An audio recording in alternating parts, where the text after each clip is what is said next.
Celui qui était responsable de la conférence de Saint-Étienne-du-Mont, c'était Frédéric Ozanam. Et aujourd'hui, Frédéric Ozanam est considéré comme le fondateur des conférences de Saint-Paul. Mais il doit beaucoup de choses à son maître Bailly. C'est lui qui l'a initié, qui l'a envoyé voir ce relevé rendu et qui l'a un peu façonné pour s'occuper des pauvres. Lui, l'intellectuel qu'il était. Dans la messe, ce sera celle de Frédéric Ozanam.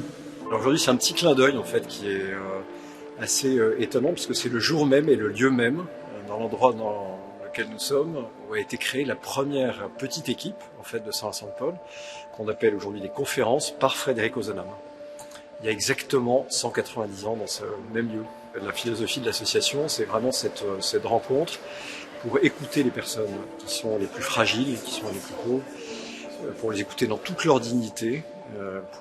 Voilà, et ça c'est vraiment, je dirais, ce qui est le plus important, c'est cette rencontre qui s'inscrit dans le temps.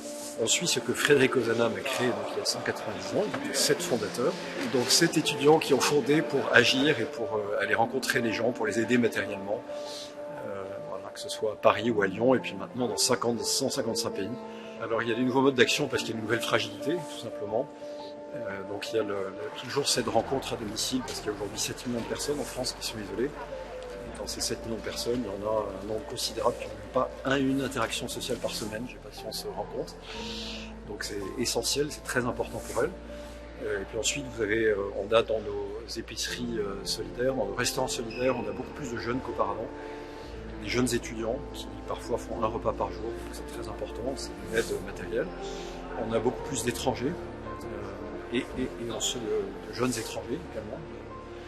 Voilà, et puis on a des travailleurs aujourd'hui, des gens qui ont parfois des jobs, mais qui sont devenus très très précaires en fait, qui sont devenus des personnes très fragiles, et dont on s'occupe également. Donc il y a ces nouvelles fragilités, ces nouvelles formes qui impliquent des nouvelles actions.